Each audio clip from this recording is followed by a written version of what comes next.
I run a marketing agency called Magneti, digital and brand, and I'll share a little bit more about how we do that differently in a sec. I'm the Chief Marketing Officer is my title right now, and I help a lot with bringing on new accounts, scoping, closing new work, strategy for clients, and general leadership and management of all things at Magneti.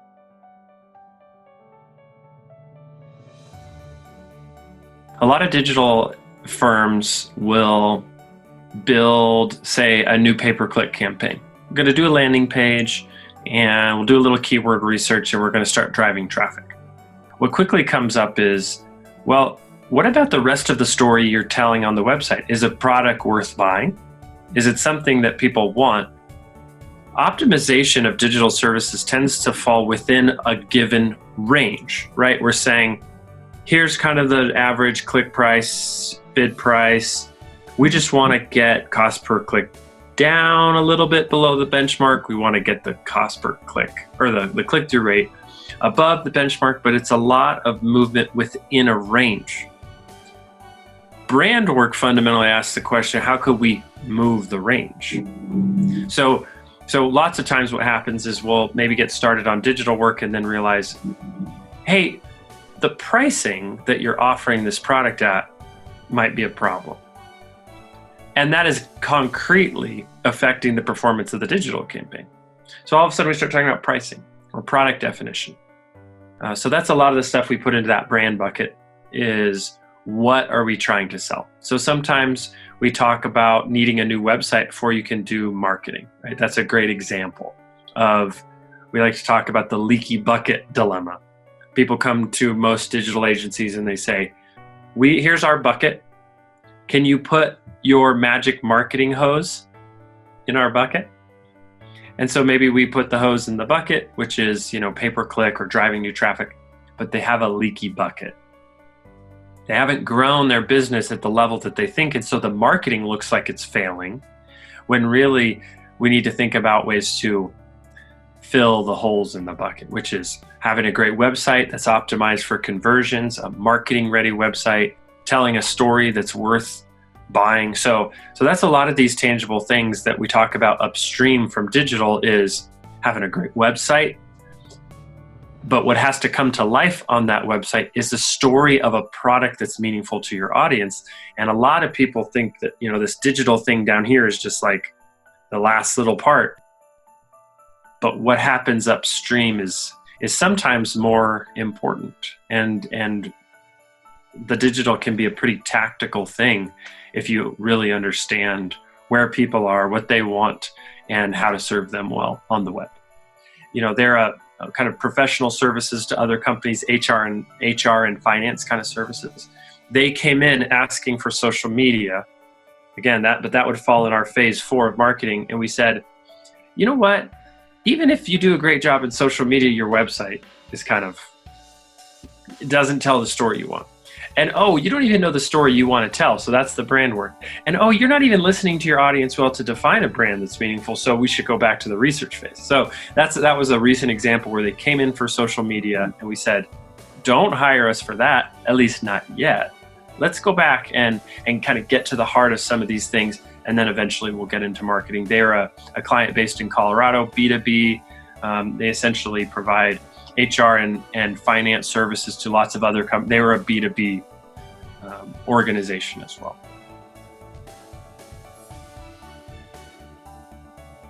It's a great question, and honestly a fundamental tension at times is, do you sell what somebody asks for and just let them buy it? Or do you have the sort of authority or courage to maybe recommend something else? What happens, at least for me, in how we think about it is we want to be great partners and we want people to thrive at whatever they're doing.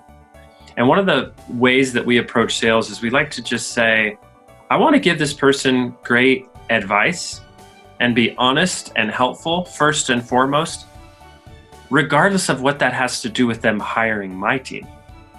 So we joke that like when I sit down in a sales conversation, I try to put on my chief marketing officer hat and genuinely be able to think, what should this organization be doing from my opinion, my experience to grow? Maybe that's things Magneti does and they can hire us for. Maybe it's not. There's a really common one that pops up. It's really hard for Magneti to work with organizations so small that they don't have a dedicated marketing manager of some kind. You know, small companies, small businesses, sometimes they've got staff all over the place, but hiring a dedicated marketing person, maybe they haven't allocated budget to that yet. Now, this is less going to be in bigger B2B. Obviously, enterprise companies have massive marketing departments in some of the smaller clients. But here's the point, is it's really hard for agencies to succeed if there's not an in-house point of contact on marketing. And that's something we tell people right away. Hey, I know you've got budget for the year and you're thinking about giving it all to us. I actually think it would be better used, you're going to get more out of your agency if you have a person or a team dedicated to interacting with us. So don't give us all your budget. You should go hire a person or two or however many to make sure we can succeed. So that's an example of how sometimes when we sit down in the sales process, we'll say, this isn't going to make more revenue for Magneti per se, but you really need this to be able to move forward. So to your point about social media versus selling them something else, lots of times I'm just very honest about, hey, you're thinking that your problem is social media. I don't think that's the problem. You're doing it already. It seems to be pretty good. You're nailing some of the tactics. We can certainly do social media for you if you want, but we think there's some other ways you could spend budget to get more results for your organization. So as long as I am trying to be helpful in every meeting that I'm in, I don't get too wrapped around the axle on, well, they came for me on social media, but am I going to try and sell them research? I'm not really trying to sell anything. I'm trying to be as helpful as possible. So, but if they come back and say, listen, we really have a deficit in social media. I hear you, but we don't want research. We want social media. Okay, great. Then we can be as helpful there as possible. So I think there's just this interesting tension on, as a sales guy, saying, yes, I want to close deals and that's part of my job as an owner of the company. But if I can be as helpful to as many people as possible and help them get the solutions that they want, whether that's with Magneti or not, Magneti will grow over time, because that's the kind of mentality and attitude people want to be a part of. And so I have to play the long-term game versus the short-term game, right? Of like, well, I could sell them a little social media package and get a little revenue out of them, but then we might not be positioned to succeed at that anyway because they have all these other problems in the business. So maybe we get fired eventually because we're not positioned to succeed. So it's not really work we set us up to succeed in the long term. So being able to kind of parse out short term versus long term, and having a heart and an attitude to help and to serve in every conversation is really, that's the basis of how I do it. And it tends to work great, so that when I say, you know, let's go upstream a little bit and let's talk through some of these things. Do you want help with that? You know, that conversation is very natural, and people understand the mentality that we have, and it works. It tends to work really well. It's just, I'm here to help, and if that's good for Magneti and there's a mutual fit, fantastic. If not, I've got some ideas for you. I've got some resources for you, and I can point you in another direction if it's not Magneti.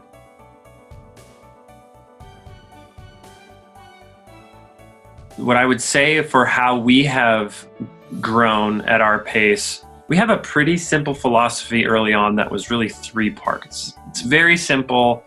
It's almost so simple that you think, okay, shouldn't there be more to it? But the answer was no, this is that simple. There's 3 things.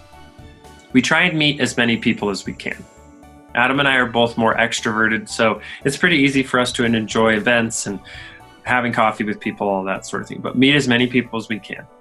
Be as helpful to as many of those people as possible. And when people find out you're a marketing person, they'll instantly start asking you questions. They'll say, oh, what do you think about TikTok? Whatever question du jour you can think of. But be as helpful to every single person that we interact with as possible. That tends to turn into work, right? When you show up, you meet a lot of people, they find out what you do, you talk to them, you're as helpful to them as possible. Some of them will turn into clients. It's just the math of the universe, and it works really well. And then the third piece we've always tried to commit to is once they are a customer, try and do excellent work for our customers. Now, hopefully that should be every business, but lots of people don't have that experience with many businesses. We want to do great work for our clients. When we're doing those three things, we grow at a really aggressive rate, and people come back to us that are current clients because we're doing number 3, which was doing great work for them. So right now, our funnel at Magneti is almost exclusively referrals and word of mouth. It is from current clients spreading the word to their friends in their network. We do have, so let me be more accurate about that. I think in the leads in the last quarter, for example, I probably put 80% at word of mouth and referral. We also, because we're a digital agency, we do have solid SEO on our website. We get probably 20% of our leads from organic SEO. We don't do any pay-per-click right now. I would like to turn some of that on in 2020. We don't do it for ourselves right now. We've never needed to. We're not good at consistent email marketing like we do for many of our clients, but we're going to lean into that a little bit more this year. And honestly, even our social media has not had the attention that it's needed.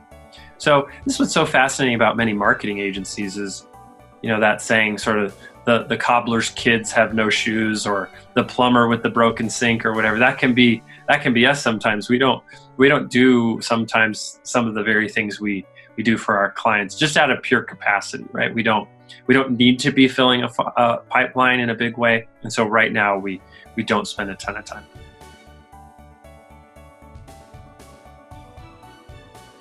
Something that I think I practice and try to be good at is asking questions of just what somebody's up to and what they're dreaming about and how their job is and what keeps them up at night. And again, some of these coffee meetings will not turn into work for Magneti at all. And I have to be willing to just connect with fellow humans because I think that's worth it, the time. Even if it's not going to turn into work for Magneti, I like meeting people, I like connecting with people. If I can try and be helpful and stay curious, it's easy for the conversation to go into letting people talk about where they're at, what they're interested in, and what they're, all those. There's just so many ways you can break the ice with people. And at the end, if it seems like they need help, they'll ask. And if they don't need help, I'm not going to push it. Some people have this really hard sales approach, right? And they really ask hard. I've also seen, especially in the B2B space, we're trying to find mutual fit, right? We're trying to say, here's something I offer, and it's directly aligned with something that you need in a time frame that would be helpful to you. And so that's what these conversations, if they do get into sales, without trying to over-explain or tell too much about Magneti, just asking questions about what are trends you're seeing in your industry that are kind of cool and interesting, or what's something that keeps you up at night, or if you this is one I love. If you had a magic wand and could wave it over something at work and instantly fix it, or at your company, at your job, in your role, for 2020, if you have a magic wand for the year, what's one kind of landmine that's coming that you're worried about, that if you could wave that magic wand over, you would magically fix it? It's so helpful to understand what people want and what people need so we can serve them well. And it's lots of these conversations don't turn into work for Magneti. And that is fine. What's really fascinating is I had coffee with a gal one time, got introduced from a friend, Sat down, we talked for a couple hours. She was just moving to Colorado, where I live. I live just south of Denver. She just moved here from Arizona. She didn't have any friends. She was worried about finding a job. I gave her some ideas, some advice, asked questions, just a good, normal human conversation. She wasn't a client. She wasn't a target client. She wasn't going to be able to hire Magneti. I didn't hear from her for almost 3 years. I got an email one day from her. I honestly didn't even remember who she was. Didn't remember her name. And she said, "Hey, I'm at a new company and we need exactly what Magneti does. I love talking to you. I like Magneti's attitude and spirit and culture. And I've wanted to hire you for years and I couldn't, but now's the time." I was just trying to be helpful, just trying to connect and use her time well, use my time well to be helpful. And it turned years later, it turned into a huge client of ours. And so that's this I had an old boss who used to had this joke, you have to kiss a lot of frogs. And the second half of the saying was sort of, you have to kiss a lot of frogs before one turns into a prince. Right? And that's kind of a good, healthy mentality, I think, in sales and funnel building and growth is, I'm going to talk to a lot of people. I'm going to be as helpful as I can. When one of them turns into a customer, I'm going to do the best. We're going to do the best we can for them. But lots of them are not going to turn into clients. Lots of frogs that I kiss are not going to turn into clients. And that's okay. You just got to keep kissing frogs. And some of those conversations are great. Some of them you'll also sit through plenty where you're like, I didn't really like this person and they didn't seem like they liked me. And okay, not the end of the world.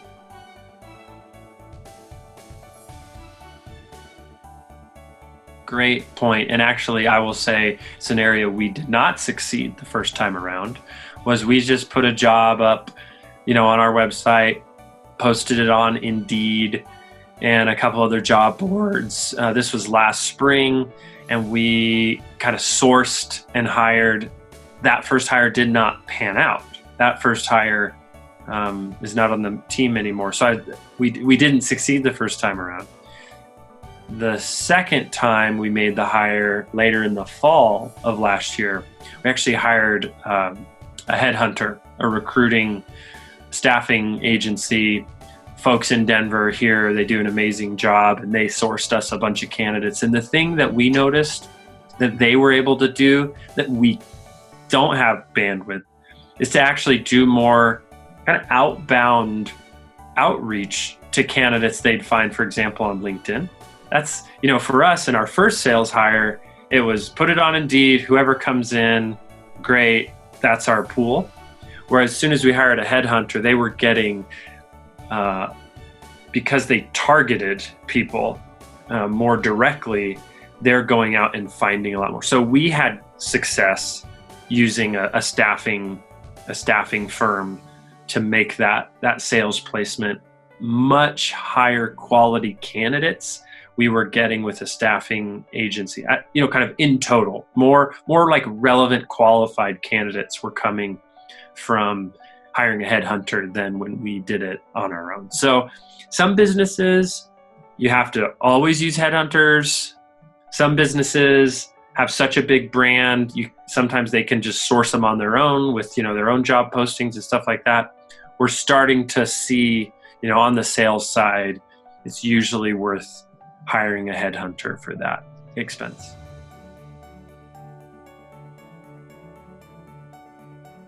So our company, Magneti, Magneti.com, Magneti.com is our website. Again, like I mentioned, I don't think we're great at social media right now. We haven't spent a ton of time on that, but we do have a social presence. I'm actually very active on LinkedIn. If any of the listeners are interested in connecting with me on LinkedIn, Jesse Marble, Jesse Marble, I'd be happy to connect. And then my podcast, I just launched it about 6 weeks ago. It's been a really fun journey. It's all about failure. It's called Botchcast. And it's really focused on, so much of the business world is focused on success. And here's 8 tips for crushing your sales goals and all that. And that's all stuff is good and fine. but it always tends to kind of miss the half of the story of all the ways that don't work and all the things that don't pan out. So I wanted to do a podcast talking to people about the hard stuff, the hairy stuff, right? The stuff that doesn't make the highlight reel. That's what BOSHcast is about. I've got entrepreneurs and athletes and all sorts of cool folks that come on, and we talk about, you know, what it feels like when it really hits the fan, the stuff that you don't put on social media as much. That's what I like to talk about on the BOSHcast. It's fun. It's a little vulnerable. It's a little awkward. And that side project has been a real treat for me. So I'd love if anybody wants to come listen into those conversations. We have a website, botchcast.com, and it's also available on iTunes, Spotify, Stitcher, iHeartRadio if you just search for BOSHcast. So that's another great spot to listen in on those conversations. But LinkedIn, personally, if anybody's interested, I try to be active on LinkedIn.